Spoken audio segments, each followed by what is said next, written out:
Ito po yung mga sangkap na gagamitin. Sibuyas, bawang, kamatis, yung sinabi ko kanina. Siyempre, sahog hipon, yung ulo ng hipon gagamitin nating pansabaw. At ito po ang lulutuin natin, ginisang sayote. Congratulations po sa nakatama. Lagyan na po natin ng mantika. Tara po, magluto na tayo. Nagigisa na po tayo ulit. Unahin natin ang bawang. Ako pa bawang inuuna ko eh. Kasi gusto ko na amoy ko agad yung aroma. Next, ang sibuyas.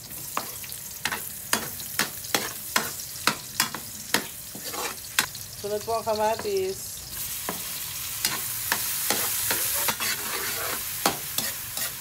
Kaya muna nating maluto-luto ng konti yung kamatis. Ano? Ano eh?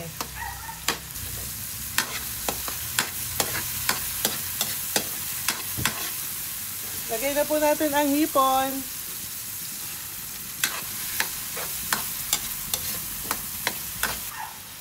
Ayan po, luto na yung hipon.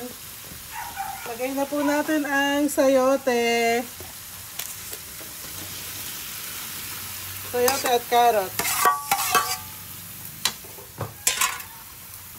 Haluin ang bonggang-bongga. Puro healthy ang ulam natin for today's video.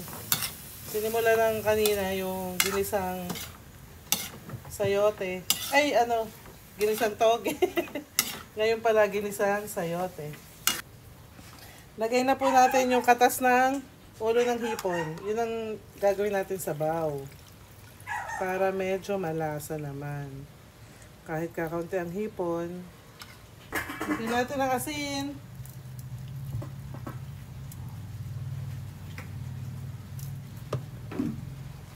Next, paminta.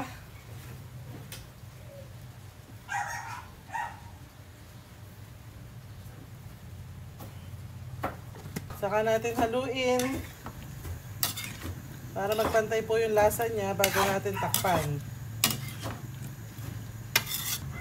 Takpan po natin para madaling maluto yung gulay. After 5 minutes, ay buksan na po natin.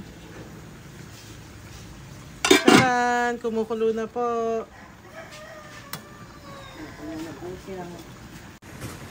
Maluluto na po, so titikman natin. Ayan o. Tikiman time.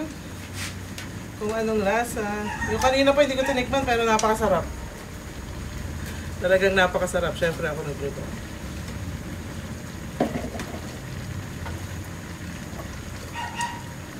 Sarap! Sarap! Yun. Grabe, napakasarap. Ayan guys, napakasarap. Ang kakain po pala nito yung mga magbabible sa barangay.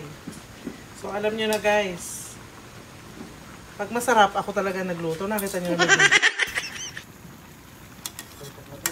Tutok ako. Thank you for watching. Nice! Okay, Q&A. Kung napanood nyo pa mula umpisa hanggang dulo, sino po ba ang kakain nitong niluto ko na to na ginisang sayote? Game.